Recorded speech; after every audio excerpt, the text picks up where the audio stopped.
गणतंत्र दिवस की पूर्व संध्या पर राष्ट्रपति द्रौपदी मुर्मू संबोधित कर रही, क्या कुछ कह रही हैं आपको सुनवाते हैं। उन्होंने मातृभूमि को विदेशी शासन की बेड़ियों से मुक्त करने के लिए बड़ी से बड़ी कुर्बानी दी। उनमें से कुछ स्वाधीनता सेनानियों के बारे में लोग जानते हैं, लेकिन बहुतों के बारे में उन्हें जानकारी नहीं थी। इस वर्ष हम भगवान बिरसा मुंडा की 150वीं जयंती मना रहे हैं। वे ऐसे अग्रणी स्वाधीनता सेनानियों में शामिल हैं जिनकी भूमिका को राष्ट्रीय इतिहास के संदर्भ में आप समुचित महत्व दिया जा रहा है। 20वीं सदी के आरंभिक दशकों में स्वाधीनता सेनानियों के संघर्षों ने संगठित राष्ट्रव्यापी आंदोलन का रूप ले लिया।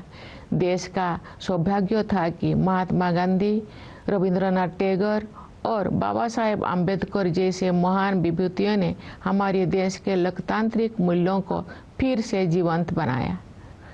न्याय, स्वतंत्रता, समता और बंधुता केवल सैद्धांतिक अवधारणाएं नहीं है, जिनका परिचय हमें आधुनिक युग में प्राप्त हुआ है।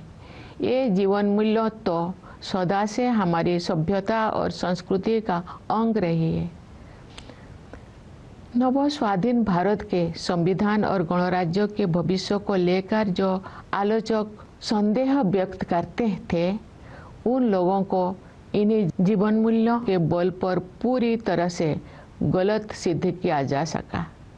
भारत के गणतांत्रिक मूल्यों का प्रतिबिंब हमारी संविधान सभा की संरचना में भी दिखाई देता है। उस सभा में देश के सभी हिस्सों और सभी समुदायों का प्रतिनिधित्व था।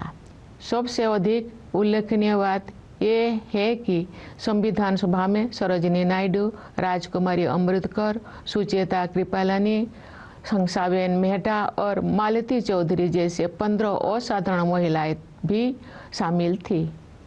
दुनिया के कई हिस्सों में जो महिलाओं की समानता को एक सुदूर आदर्श समझा जाता था, तो भारत में महिलाएं राष्ट्र की नियति को आकार देने में सक्रिय योगदान दे रही थी। हमारा संविधान एक जीवंत दस्तावेज इसीलिए बन पाया है क्योंकि नागरिकों की निष्ठा सदियों से हमारी नैतिकता परक जीवन दृष्टि का प्रमुख तत्व रही है।